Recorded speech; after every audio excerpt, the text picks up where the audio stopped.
want to, I guess, just jump into attachment theory. And I love that it's taking off. I feel like a lot of the parenting books I'm reading are based off of attachment, a lot of the podcasts that I'm seeing. And I guess, why do you think that this is now the more popular theory when it comes to relationships and how we behave and like our mental framework that we experience the world through?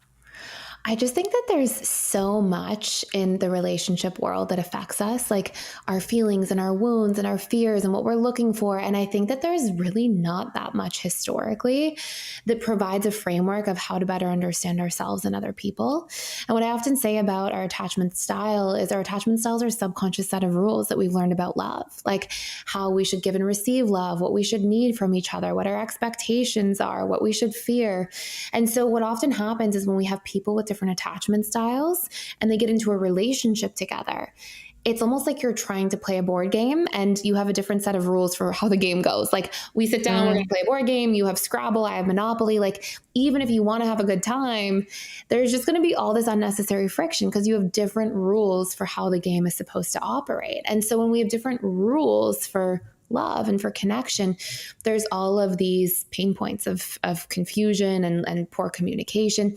And so what I love about attachment styles and why I think it's trending so much is that suddenly we're in a situation where we're learning, oh, some of the things people are doing, A, are not so personal to me. It's because of their own needs or their own expectations. And B, when we understand that we give and receive love in different ways, we can start to understand what we're looking for and needing and what somebody else is, and then find powerful ways to overlap those two. And so I think it really provides this framework in a world that's kind of been missing a lot of that stuff historically, at least in a mainstream way, that people can understand themselves better, understand each other better, and bridge those gaps where there's challenges. So let's figure out, because I think the way that everyone talks about them is a little bit different. Everyone has their own definitions, and then I've seen different combinations of the attachment styles. So what are the main insecure attachment styles, and then how does that differ from a secure attachment style?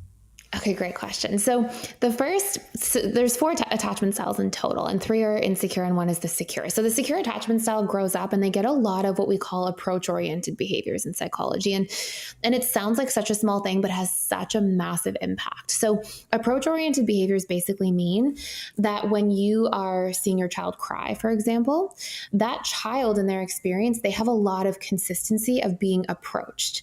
The caregiver goes towards the child, tries to understand why they're crying, what's upsetting them. They are attuned to the child, they're present. And what the child then learns because of all of that is it's safe to express my emotions. I'm worthy of being heard. I'm loved even in my hard moments when I'm crying or having a tough time. I can trust other people. I can rely on other people. And they build a sense of self-confidence because they feel loved for just who they are in all sorts of moments. And so they grow up and they end up modeling those behaviors to other people as well. And our 3 insecure attachment styles basically get a whole lot of different things. So on one hand, we have our anxious attachment style. The anxious attachment style grows up in a household where there tends to be a lot of inconsistency. And they have what we call either real abandonment or perceived abandonment, meaning that an anxious attachment style could have a parent like literally leave or pass away, or, there's a divorce and one parent leaves the home and doesn't come back. These types of situations, right? And that's a real abandonment for that child. But also the vast majority of anxiously attached adults had perceived abandonment as a child instead. And so perceived abandonment is like there's inconsistency. Maybe parents are both very loving, but they work all the time. So their love is there, love is taken away, love is there, love is taken away. And because the way that we actually get conditioned, the way we adopt programs are through repetition and emotion, sometimes a lot of small t trauma, like feeling like love is taken away and it's just an uncomfortable experience. If it's repetitive enough, it has a very similar impact on our neuroplasticity and subconscious mind that big T trauma would. And so as an adult, this child grows up to feel terrified of being abandoned. And they cope with that fear by trying to hang on really tight, call a lot, text a lot, cling to people or situations sometimes, even if they know it's not the right person for them. And so that's the anxious attachment style. They also tend to have a lot of wounds and sensitivities around things like not being good enough, being unloved, being disliked, rejected, excluded. Those are like their big triggering experiences. On the very flip side of the attachment continuum, in a sense, we have the dismissive avoidant. The dismissive avoidant grows up in a household where the overarching theme is childhood emotional neglect. Now, this, of course, can be very overt, like parents are literally never around. Maybe they're struggling with their own drug issues or challenges. Food's not on the table, kids not in school. But that is the extreme minority of cases. The vast majority of cases is actually that we have dismissive avoidants who grow up and parents have them in school on time, food's on the table, everything's structured and normal, but there's just no attunement to the emotions. So when a child expresses emotion, they may be shamed for it. Like, don't be a crybaby, get it together, come back when you figured it out. Or emotions are deflect, dismissed, ignored, shamed, all of these different things. And because of that, the child grows up to basically go, okay, well, there must be something wrong with me that I can't get my needs met, because we're actually wired for that attunement and that closeness. And as children, it makes us feel safe in the world to know that we have that. And when it's missing, it feels very uncomfortable. So this adult grows up and they say, okay, that part of me is wrong, and I'm going to keep that part really deeply tucked away. So anything that makes them feel too much, they'll push away as a result. Examples could be too much closeness, when the feelings get too real in relationships, when they have to be vulnerable or open up, or when they're going through something personal. And they have these big core wounds, just like the anxious attachment has theirs. The dismissive avoidance core wounds are, I am defective or something's wrong with me. It's this big internal shame wound. They often feel unsafe in conflict and they'll really avoid conflict at all costs. And they also have big wounds of feeling weak if they're vulnerable, or diminished in some sort of way if they're vulnerable. And they often feel not capable of really connecting and figuring out how to do relationships in a reciprocal manner.